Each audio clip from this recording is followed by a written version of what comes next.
Welcome back. Getting some more breaking news now. We are told that China will be scrapping quarantine for international travelers from January 8th next year and will come out of international isolation after nearly 3 years. The Commission also has announced that COVID-19 management will be downgraded from Class A to B from the next month itself. Taking this across to my colleague Abhishek. Abhishek, we are getting some gruesome stories that are coming out of China. Despite all of that, this downgrading of, talking about the virus from Class A to B, don't you think this will be a very, very criminal step considering the kind of reports that are emerging out of China? So the situation of pandemic is actually very grave in China. For inbound passengers, we know that the world has gone back to a lot of normal way of living. And so incoming passengers to the China are not as big a threat because now China has actually lifted up almost entire lockdown and restrictive living conditions. So in that context, the inbound tourist does not pose any major challenge to China's COVID strategy.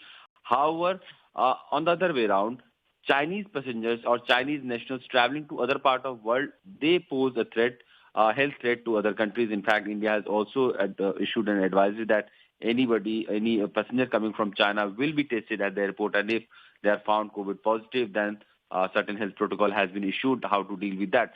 So also there have been multiple reports of people suffering, videos showing hospitals overflowing.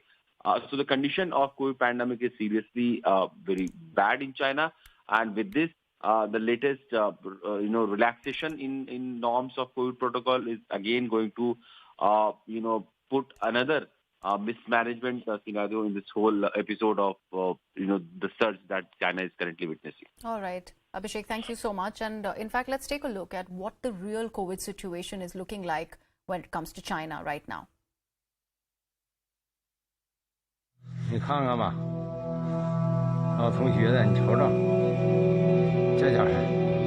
This is just one of China's crematoriums.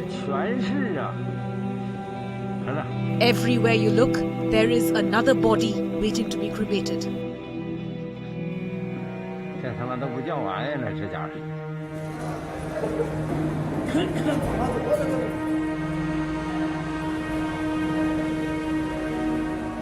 Outside the crematorium are long queues of grieving families with photographs of their deceased.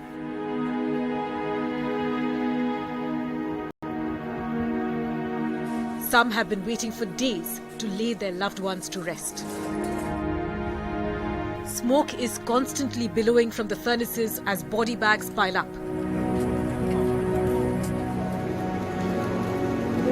Visuals of despair are also being witnessed in hospitals as well.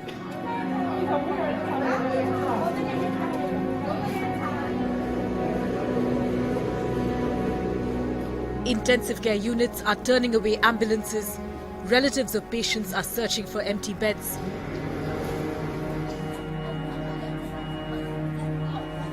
Patients are lying on floors in hospital corridors.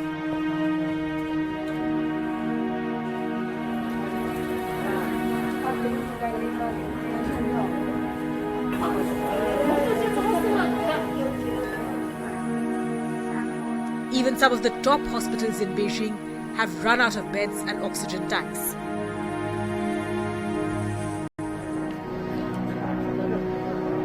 What's clear is that COVID-19 is wreaking havoc in the country all over again.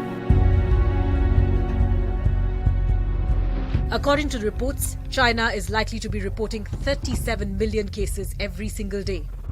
248 million people in China were likely to have been infected in the first 20 days of December. 5,000 people may be dying daily in China in what could be the largest outbreak the world has ever seen.